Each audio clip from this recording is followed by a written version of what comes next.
Friends, Unacademy defence Gurukul में आपका स्वागत है। तो जैसा कि हम जानते हैं, अर्जेंटीना द्वारा फाइटर एयरक्राफ्ट के प्रोक्योरमेंट को देखा जा रहा है और क्योंकि ब्रिटेन के एम्बार्गो उन पे लगे हुए हैं, इसकी वजह से उनके पास ऑप्शंस काफ़ी ज़्यादा लिमिटेड है। तो अभी ये बात चल रही थी कि हो सकता है अर्जेंटीना द्वारा करीबन 15 LCA-13 एयरक्राफ्ट लिए जा सकते हैं, लेकिन अर्जेंटाइन डिफेंस मिनिस्टर द्वारा ये चीज़ क्लियर करी गई कि LCA-13 में करीबन 16 यानी कि 16 पार्ट्स ब्रिटेन से आते हैं, जो कि जब तक रिप्लेस नहीं किए जाएंगे तब तक अर्जेंटीना उन्हें एक्सेप्ट नहीं कर सकती। साथ ही साथ इनमें कई मेजर पार्ट्स भी हैं जिनके रिप्लेसमेंट में हो सकता है समय लगे और कमिटमेंट भी लगे। वहीं पर चाइनीज़ FC-1 या फिर JF-17 भी अर्जेंटाइन एयरफोर्स के रिक्वायरमेंट को पूरा करने में सक्षम है। साथ ही साथ वहाँ पर ब्रिटिश पार्ट्स को रिप्लेस करना बहुत ही ज़्यादा आसान होगा, क्योंकि चाइनीज़ ऑल्टरनेटिव्स पहले से ही अवेलेबल है। Even made in China ejection seat भी अवेलेबल है। लेकिन ऐसा लगता है कि रिलायबिलिटी एक इम्पॉर्टेंट फैक्टर है, जिसकी वजह से उस एयरक्राफ्ट को सबसे ज़्यादा सूटेबल होने के बाद भी फ़िलहाल के लिए चूज़ नहीं किया जा रहा है। तो अभी यहाँ पर एक ट्विस्ट आ गया है, और वो ट्विस्ट ये है कि अमेरिका ने यहाँ पर अर्जेंटीना को फोर्स करना चालू कर दिया है कि वो अमेरिकन F-16 को भी कंसीडर करें। एक चीज़ हम आपको बता दें कि वो ब्रांड न्यू F-16 नहीं बेच रहे हैं अर्जेंटीना को, बल्कि सेकेंड हैंड F-16 की सेल को देख रहे हैं। स्पेशली जो डेनमार्क के F-16 हैं, ये उन्हें अर्जेंटीना को बेचने का प्लान बना रहे हैं। ये बात हम आपको बता दें कि डेनमार्क के जो F-16 हैं, ये काफ़ी पुराने हैं और इनको मिड लाइफ अपग्रेड ज़रूर किया गया है, पर जो ब्लॉक 50 स्टैंडर्ड्स हैं ये उससे भी नीचे हैं। और डेनमार्क द्वारा इनके F-16 को इसलिए रिटायर किया जा रहा है क्योंकि ये F-35 को इंडक्ट कर रहे हैं। तो एक तरीके से F-16 एक रिलायबल एयरक्राफ्ट है, लेकिन उसका पुराना वर्जन फ़िलहाल के लिए मॉडर्न सिनेरियोज़ में रिलेवेंट नहीं है। साथ ही साथ जो एयर फ्रेम भी अर्जेंटीना को यहाँ पर दिया जाएगा वो अच्छा खासा यूज्ड और पुराना होगा। तो अर्जेंटीना द्वारा पहले ही 12 एयरक्राफ्ट के प्रोक्योरमेंट के लिए $664 मिलियन अलग से एलोकेट कर दिए गए हैं, पर अभी तक कोई भी डिसीजन यहाँ पर लिया नहीं गया है। तो अमेरिका द्वारा भले ही अर्जेंटीना को वेपन्स प्रोवाइड कराए जाते हैं, लेकिन ये भी रियलिटी है कि अगर अर्जेंटीना और ब्रिटेन में से किसी को चूज़ करना पड़े तो US द्वारा हमेशा ब्रिटेन को ही चूज़ किया जाएगा। तो अगर ब्रिटिश एम्बार्गो यहाँ पर लगे हुए हैं अर्जेंटीना पर, तो ये चीज़ साफ है कि ब्रिटेन नहीं चाहता कि अर्जेंटीना स्ट्रॉन्ग हो और फ्यूचर में फॉकलैंड जैसी वॉर जो है दोबारा रिपीट हो।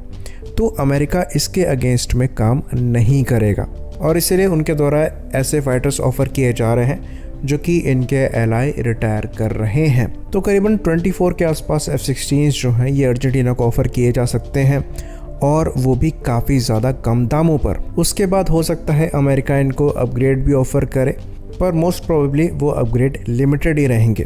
तो अमेरिकन ऑफ़र एक्चुअली बुरा नहीं है, इनको अच्छे खासे एयरक्राफ्ट तो ज़रूर मिल जाएंगे, पर वो पुराने होंगे और कन्फिग्रेशन वाइज भी आउटडेटेड होंगे।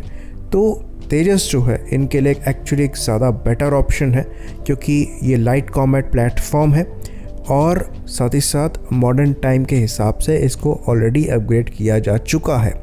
हाँ, अगर ये LCA-13 चाहेंगे तो इनको इन्वॉल्व होना पड़ेगा इस एयरक्राफ्ट को मॉडिफाई करने के लिए अर्जेंटाइन एयरफोर्स के रिक्वायरमेंट के हिसाब से।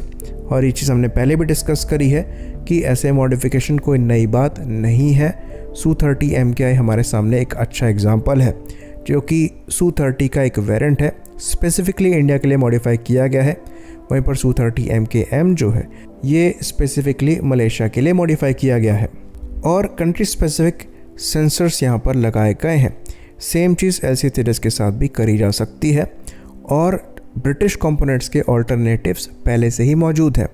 कई ऑल्टरनेटिव तो इंडिया में डोमेस्टिकली ही बनाए जा रहे हैं, और कई ऑल्टरनेटिव्स थर्ड पार्टी से सोर्स किए जा सकते हैं, जैसे कि जो इजेक्शन सीट है ये अमेरिकन लग सकती है, बट ये टाइम टेकिंग और कमिटमेंट का प्रोसेस है।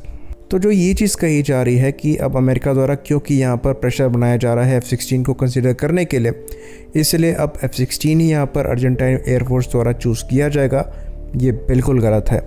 यहाँ पर अमेरिका द्वारा डेफिनेटली एक अट्रैक्टिव ऑफ़र आगे रखा जा रहा है।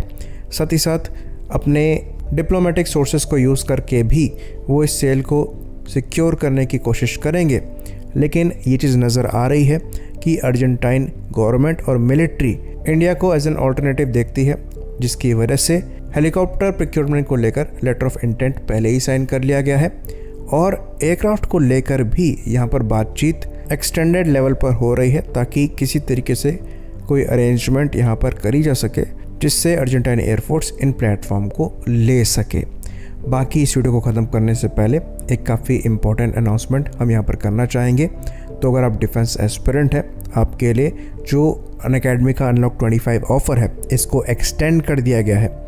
अब ये ऑफ़र 31 जुलाई तक वैलिड है, यानी कि इस महीने के अंत तक वैलिड है।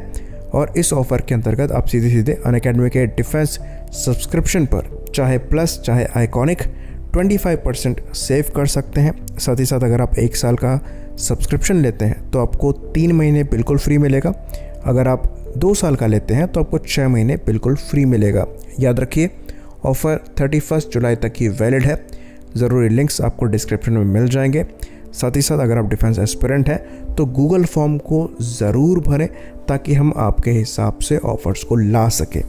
इसी बात पर इस वीडियो को हम ख़त्म करेंगे। लाइक करिए, सब्सक्राइब करिए। जय हिंद।